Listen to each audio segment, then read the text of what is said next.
안녕하십니까, 마케팅을 알려드리는 고박해입니다. 3월 6일 제가 영상을 통해서 갑작스러운 누락 현상이 발생하고 있음을 여러분들께 알려드렸습니다. 네이버가 또 뭔가를 건드리고 있나? 대대적으로 뭔가 바뀔 예정인가? 로직이 또 뒤집히는 거 아니야? 저품질에 걸렸나? 등등 다양한 걱정을 하셨을 겁니다. 그리고 네이버는 왜 갑자기 뭔가를 바꾸려고 할까요? 그에 대한 정답을 알려드리겠습니다.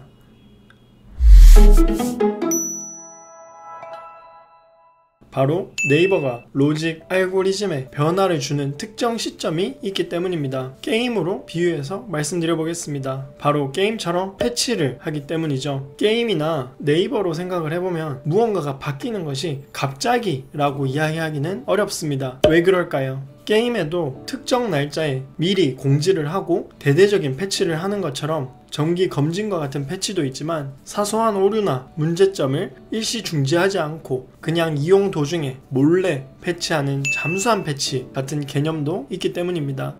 네이버 또한 알고리즘과 사용자들의 편의성 개선을 위한 상시적인 패치 또한 늘 이뤄지고 있고, 이런 자잘한 패치의 경우 아주 세밀한 변화만 발생하다 보니 사람들이 쉽게 변화를 알아채기가 어렵습니다. 일부 블로거들만 뭔가 본인의 블로그가 상위 노출이 원활하지 않다던가 혹은 본인만의 방법으로 하던 것들이 통하지 않는다던가 하는 정도의 변화만 느끼게 됩니다. 하지만 이번 3월 5일에 있었던 일시적인 로직 변화와 같은 일이 있는 경우에는 수많은 블로거들이 큰 영향을 일시에 받기 때문에 사람들이 쉽게 변화를 눈치채고 뭔가가 바뀌고 있구나 라는 것을 인식할 수 있습니다. 그래서 일시에 동시다발적인 대규모 변화가 이뤄지는 경우 변화에 대응한다던가 혹은 내 블로그가 저품질에 빠져서 어떻게 대응을 해야 할까, 이런 불안감을 계속 느끼시기 때문에 네이버 측으로 계속해서 내 블로그에 문제가 생겼다, 너네가 무슨 짓을 해서 그런 거 아니냐 라고 따지시기도 합니다. 그 덕분에 네이버에 많은 항의가 들어왔고 공식적인 답변을 잘 안 해주기로 유명한 네이버가 네이버 서치를 통해서 공식 입장 안내문을 오랜만에 밝혔는데요. 그 블로그 전문을 보시면 제가 말씀드린 내용들이 모두 포함되어 있습니다.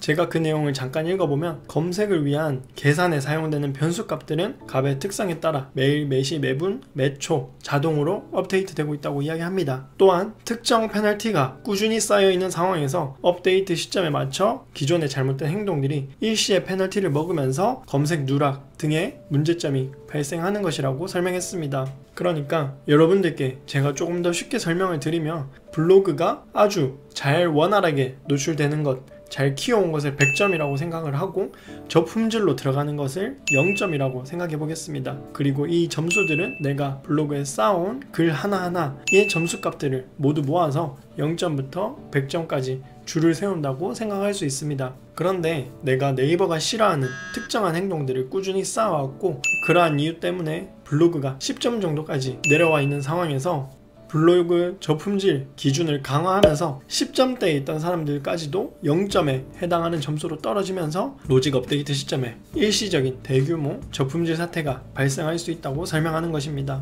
즉 쉽게 다시 설명을 하면 저품질로 빠지는 커트라인이 높아졌다 라고 생각을 하시면 될 것 같습니다. 이런 블로그들은 이런 대규모 로직 변경이 있지 않더라도 시간이 조금만 더 있으면 저품질로 곧 빠질 블로그들이었다고 말할 수 있는 것이죠.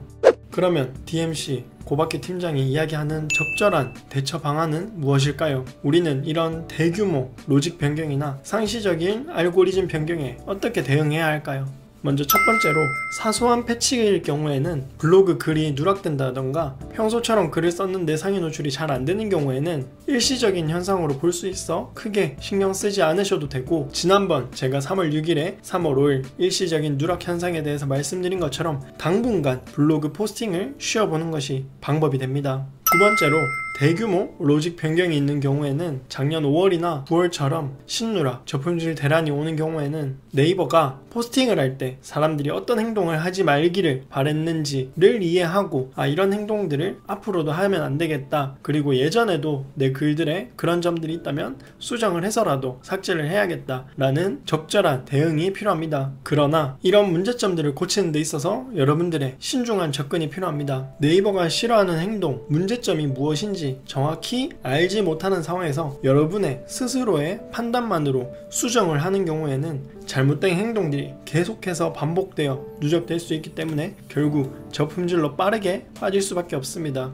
그러므로 정확히 어떤 문제점이 네이버가 싫어하는 것인지 파악하는 것이 가장 급선무입니다. 작년 5월과 9월에 품질 대란이 일어났을 때 네이버가 어떤 행동을 하지 말라고 시그널을 주었는지 정확히 모르시는 분들이라면 제 옛날 영상들을 참고하셔서 한번 힌트를 받아보시면 좋을 것 같습니다. 그럼 여기까지 마케팅을 알려드리는 고박희였습니다. 감사합니다.